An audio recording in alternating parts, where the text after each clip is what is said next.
alone, so overwhelmed. Does anyone understand? I'm lonely. What should I even be doing? Recently, I received an email from a lovely gal whom I just know I would get along just famously with, but I feel like it could have been written by any number of us. She had just bought my goat binder and emailed me her excitement about receiving it in the mail, but she also said this: "We're doing this because we want our kids to know purity and honesty. We want them to have a good work ethic and know the value of living humbly. We don't want extravagance. We want homemade, done with our own hands, food and supplies, the way that God intended for us to work hard in hand with His world. We want to know where our food comes from. We want to give our children the best start. We honestly just want a simple life." I found that people that I know and work with think that this is fascinating, but they aren't interested in doing it. They ask questions about it out of curiosity because it's so peculiar in this day and age to want these things that aren't convenient. But I've also found that it makes me the weird one and somewhat of an outcast because I would rather come home, be with my kids, and hang out with my goats. I don't have many friends, plenty of acquaintances, but no one that I can count on. I feel like that I found that in you and your channel. I feel like you would get me, and I can't tell you how much it has helped. Do you have people who get you? Well, rest assured, I most likely do. But not too long ago, I was given the opportunity to speak at Todd Herman's Performance Con.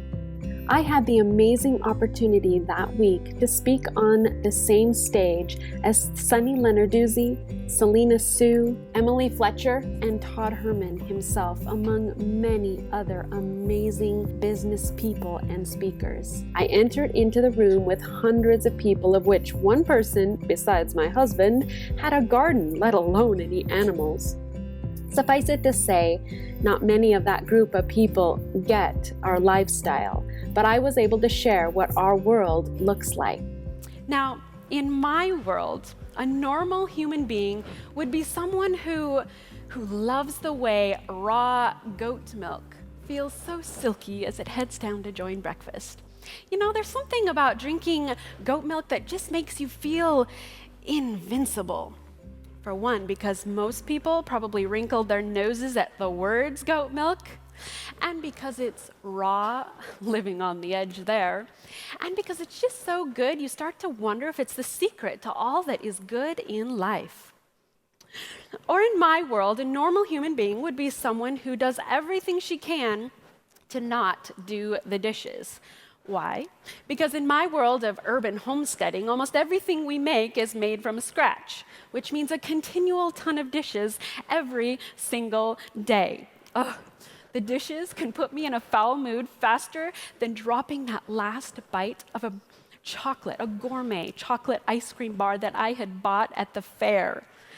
Now, the fair is where you spend every minute for one whole week looking at all of the ribbons that you and your family won with the canned goods and baked items and all of the flowers and photography you entered, and having your arm pulled out from your kids as they drag you from one fair ride to the next under the hot, blazing July sun. So you can see how very necessary it is to have an ice cream bar at the fair. And it was so good. Now, if I were at home and I had done that, I would have bent down, picked it up, examined it somewhat closely, and eaten it. But you can't do that in public. Or in my world, a normal human being would be someone who stands in the grocery store line and suddenly has a very panicked feeling when she's eating a cookie from the nice sample cookie lady, and a small piece of it falls in slow motion and lands next to very dirty feet. I have been walking around the entire store with visibly muddy feet, because that slug in the garden needed to be squashed. And during that said squashing, it was really muddy and my foot slipped out of my sandals.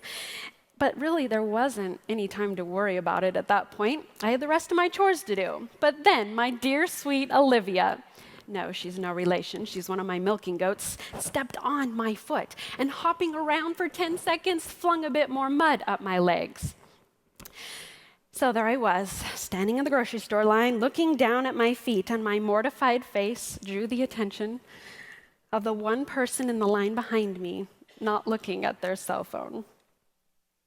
This is the power of being you.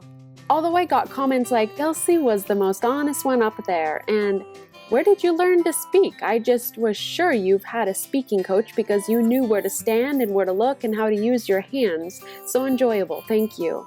And you did such a great job sharing your stories in such a real and honest way, and you're right, being ourselves is so important.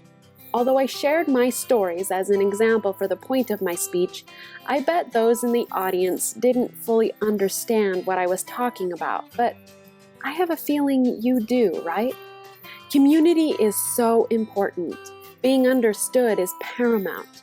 There are more people in this world that would get us than we think. More than 7,000 people have gotten my free resources and free courses, and so many of them have sent me emails saying how refreshing it is to be gotten and understood. If you'd like to take part in the resources, I'll leave the link below for you to check out all that's available to you. You may work hard every day by yourself. You may feel like you are alone on the edge of extinction. You may feel like no one understands you. But that is your fears. That is the enemy trying to convince you of something that is absolutely not true. I ended my speech with this story, and I believe with all my heart that it is directed specifically at you. I am looking right into your eyes as I tell you this story. On a day like any other, my 3-year-old little pudgy fingers danced their way across that balcony railing as I headed to the corner. I stopped, I stuffed in a few animals, and I wiped some tendrils out of my face, and I squinted at the wall at the end of the hall. This was it, the winning run of the day, number 57. I had wings. But then as I rounded that corner, my foot got a little too close to the edge, and in that one spot, I was small enough to slip through to the floor below. In all truth, I don't remember what happened next. I have vague memories when my mom and my sister share of what happened, of my cheeks being patted over and over on the way to the hospital. Hey, Delcy, come on, you gotta stay awake. We're almost there. Hey, stay awake, we're almost there. Sometimes I see this event from above, like in the movies, little arms spread out, long red hair everywhere, and blood. Tongue wounds bleed a lot. Somehow I had managed to bite a hole through my bottom lip and to sever off most of my tongue.